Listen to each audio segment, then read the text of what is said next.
नमस्कार दर्शक बंधु पाणीपाग खबर को आपण को स्वागत। दर्शक बंधु आज भिडियो रे आलोचना करिबा आगामी 24 घंटा केमित रहइबो पाणीपागर स्थिति ता सहित दर्शक बंधु आलोचना करिबा आगामी 10 दिन मधरे केमिति बदलिबो देशर पाणीपाग। बड़ खबर आसुची कि आगामी दिन रे कमिबो वर्षार परिमाण देशर विभिन्न राज्य रे कमिबो वर्षार स्थिति। तेबे आसंतु संपूर्ण खबर उपरे नजर पकेबा। आपण साटलाइट निवेदन देखंतु। वर्तमान परिस्थिति रे ओडिशा उपकूल सहित आभ्यंतर जिलागुड़िक सामान्य भाव में मेघुआ पाग देखा मिलूँ। झारसुगुड़ा संबलपुर अनुगुल आदि जिला मानक मध्यम प्रबल वर्षा देखा मिलूँ।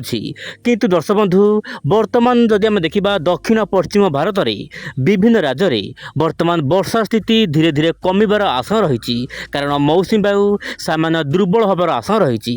तेज बहुत किसी आलोचना कर बाजार भिडियो सर्वप्रथम जाणी रखा आगामी गत 24 घंटा मध्य केमिति थिला वर्षा स्थिति सारा राज्य में। आपड़ देखु सर्वाधिक वर्षा पुरीर अस्तरंग आपणकर 84 मिलीमीटर वर्षा रेकर्ड कर सहित दर्शक बंधु आपणकर नयागढ़ खंडपड़ार 79 मिलीमीटर सेहीपरि झारसुगुड़ार किरमर प्राय 58 मिलीमीटर ता सहित अनुगुलर तालचेर दर्शक बंधु 52 मिलीमीटर वर्षा रेकर्ड कर सहित नयागढ़ जिले में 51 मिलीमीटर सेहीपरि मयूरभंजर उदलार प्राय 49 मिलीमीटर सेहीपरि ढेंकानाल जिले में आपंकर 45 मिलीमीटर सेहीपरि दर्शक बंधु संबलपुर में 43 मिलीमीटर ता सहित दर्शक बंधु मयूरभंजर जेबी नगर में 41 मिलीमीटर कोरापुटर जयपुर में 40 मिलीमीटर सेहीपरि दर्शक बंधु मयूरभंजर बारिपदा कप्तिपदा यही सबू सहर मानक भल वर्षा देखा मिलूँ गत 24 घंटा मध्य।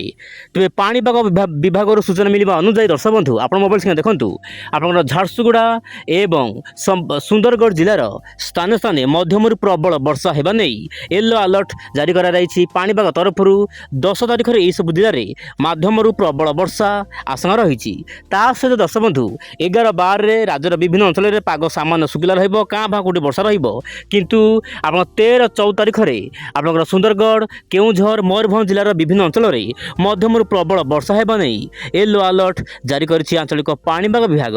मोटामोटी कह दर्शक बंधु वर्षार परिमाण सामान्य कम रेबे भुवनेश्वर पाणीपाग स्थिति देखा जदि आम देखा 4 दिन आप देखूँ आप 10, 11, 12, 13 यही तारीख मानक भुवनेश्वर में मध्यम धरण वर्षा आशंका रही। यही समय मध्य तापमात्रा प्राय 33 डिग्री रु आपन को फिलिंग हम 41 डिग्री कारण खरा मझे मझे हो किंतु वर्षा रहीपरि 11 तारिख दर्शक बंधु तापमात्रा प्राय 34 डिग्री रही आपणकर वर्षा बा थंडरस्टॉर्म देखा मिल पारे।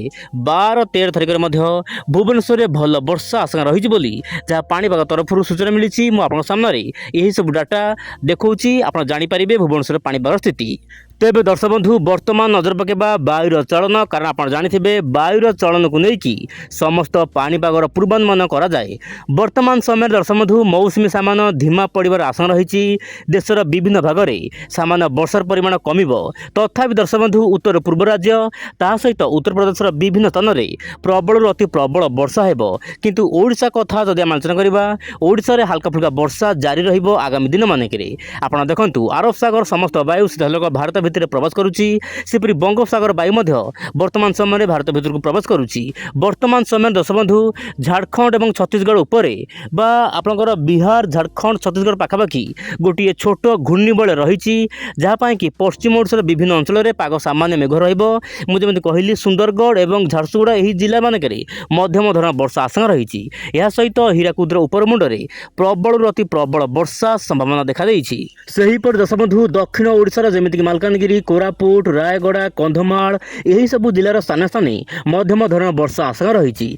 जदि आम राज्य वाई देखा ओडिशा पश्चिमबंग झारखंड यही सब राज्य में भल वर्षा आशंका रही कारण पूर्वाणु वायु जेहेतु लगातार ओडिशा भितर प्रवेश करुच्ची। किंतु जदि मो मोबाइल को स्क्रोल डाउन करी आप देखूँ ओडिशा रे अधिक वर्षा आगामी दिन में देखा जाऊ ना। दर्शक बंधु मुझे कहूँ चेष्टा करी आप निश्चय नोट करूँ बड़ वर्षा आगामी दिन में ना जहाँ आपणकर मॉडल मान आकलन करुच्ची मुझे सामने रखा चेष्टा करुच्ची। तेज ଏହି ସମୟ ମଧ୍ୟରେ ଯଦି ଆମେ ଦେଖିବା ସାରା ଭାରତର ପାଣିପାଗ ସ୍ଥିତି ବିଶେଷ କରି ବର୍ଷା କେମିତି ରହିବ ଆପଣଙ୍କର 10-11 ତାରିଖ ମାନଙ୍କରେ ଆପଣ ଦେଖନ୍ତୁ ଆପଣଙ୍କର ଉତ୍ତର ପୂର୍ବ ରାଜ୍ୟ ଆସାମ ମଣିପୁର ଗୁଆହାଟୀ ମିଜୋରାମ ଅରୁଣାଚଳ ପ୍ରଦେଶ ଏହାର ଆଖପାଖ ଅଞ୍ଚଳରେ ମଧ୍ୟମରୁ ପ୍ରବଳ ବର୍ଷା ଦେଖିବାକୁ ମିଳିପାରେ।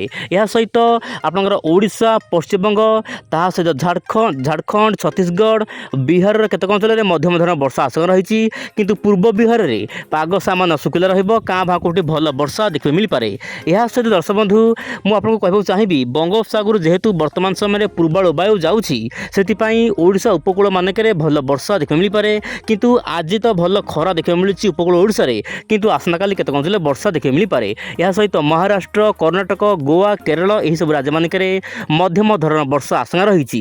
ତା ସହିତ ଆପଣଙ୍କର ଦିଲ୍ଲୀ ହରିୟାଣା ପଞ୍ଜାବ ତା ସହିତ ରାଜସ୍ଥାନର କେତେକ ଅଞ୍ଚଳରେ ମଧ୍ୟମରୁ ପ୍ରବଳ ବର୍ଷା ଦେଖିବାକୁ ମିଳିପାରେ କିନ୍ତୁ ପଶ୍ଚିମ ରାଜସ୍ଥାନର ବିଭିନ୍ନ ଅଞ୍ଚଳରେ ପାଗ ଶୁଖିଲା ରହିବା ଭଳି ପରିସ୍ଥିତି ସୃଷ୍ଟି ହୋଇପାରେ। ସେହିପରି ଗୁଜରାଟର ବିଭିନ୍ନ ଅଞ୍ଚଳରେ ପ୍ରବଳ ବର୍ଷା ସମ୍ଭାବନା ରହିଛି। ତା ସହିତ ଦର୍ଶକ ବନ୍ଧୁ କର୍ଣ୍ଣାଟକ ମହାରାଷ୍ଟ୍ର ତା ସହିତ ତାମିଲନାଡୁ ଏହିସବୁ ରାଜ୍ୟର ବିଭିନ୍ନ ଅଞ୍ଚଳରେ ମଧ୍ୟମ ଧରଣର ବର୍ଷା ଆଶଙ୍କା ରହିଛି କିନ୍ତୁ ବଡ଼ ଖବର ହେଉଛି ଆପଣଙ୍କର ଆନ୍ଧ୍ରପ୍ରଦେଶର ବିଭିନ୍ନ ଅଞ୍ଚଳରେ ପାଗ ସାମାନ୍ୟ ଶୁଖିଲା ରହିବ କାଁ ଭାଁ କେଉଁଠି ହାଲକା ଫୁଲକା ବର୍ଷା ଦେଖିବାକୁ ମିଳିପାରେ। ତେବେ ଦର୍ଶକ ବନ୍ଧୁ ଭିଡ଼ିଓ ଶେଷ ବେଳକୁ ଜାଣିବା ବଡ଼ ଖବର ଉପରେ ଆଗାମୀ ଦିନରେ କ'ଣ ଲଘୁଚାପ ସୃଷ୍ଟି ହେବ କ'ଣ ରହିଛି ଜେଏଫଏସ୍ ମଡେଲର ଆକଳନ ଆପଣ ଦେଖନ୍ତୁ ଆପଣଙ୍କ ସାମ୍ନାରେ ରଖିବାକୁ ଚେଷ୍ଟା କରିବି। ଆଗାମୀ 15 ଦିନ ମଧ୍ୟରେ ଜେଏଫଏସ୍ ମଡେଲର ଆକଳନ ଅନୁସାରେ ଓଡ଼ିଶା ସମେତ ଦେଶର ବିଭିନ୍ନ ଭାଗରେ ବର୍ଷାର ପରିମାଣ କମିବ କିନ୍ତୁ ସମ୍ପୂର୍ଣ୍ଣ କମିବନି।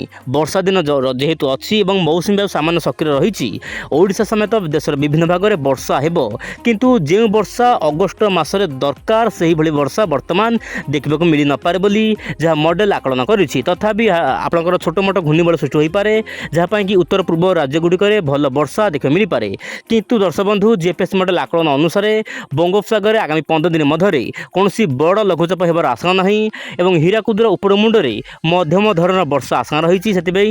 ସେଥିପାଇଁ ଓଡ଼ିଶାରେ ବନ୍ୟା ହେବାର କୌଣସି ବଡ଼ ସୂଚନା ନାହିଁ କିନ୍ତୁ ଯେହେତୁ ଉପର ମୁଣ୍ଡରେ ଆଗାମୀ ଗତ 24ରୁ 48 ଘଣ୍ଟା ମଧ୍ୟରେ ବର୍ଷା ଥିଲା ସେଥିପାଇଁ ତଳମୁଣ୍ଡକୁ କିଛି ମାତ୍ରାରେ ପାଣି ଆସିବ ଯାହା ପାଇଁ କି ଛୋଟ ବନ୍ୟା ଆସିପାରେ ବିଶେଷ କରି ଧାନ ଫସଲ ବ୍ୟାପକ ଭାବରେ କ୍ଷୟକ୍ଷତି ହୋଇପାରେ କିନ୍ତୁ ଗାଁ ଭିତରେ ପାଣି ପଶିବାର ସମ୍ଭାବନା ନାହିଁ ବୋଲି ବିଶେଷଜ୍ଞମାନେ ଆକଳନ କରିଛନ୍ତି କିନ୍ତୁ ବନ୍ୟା ହେବାର ଆଶଙ୍କା ନାହିଁ।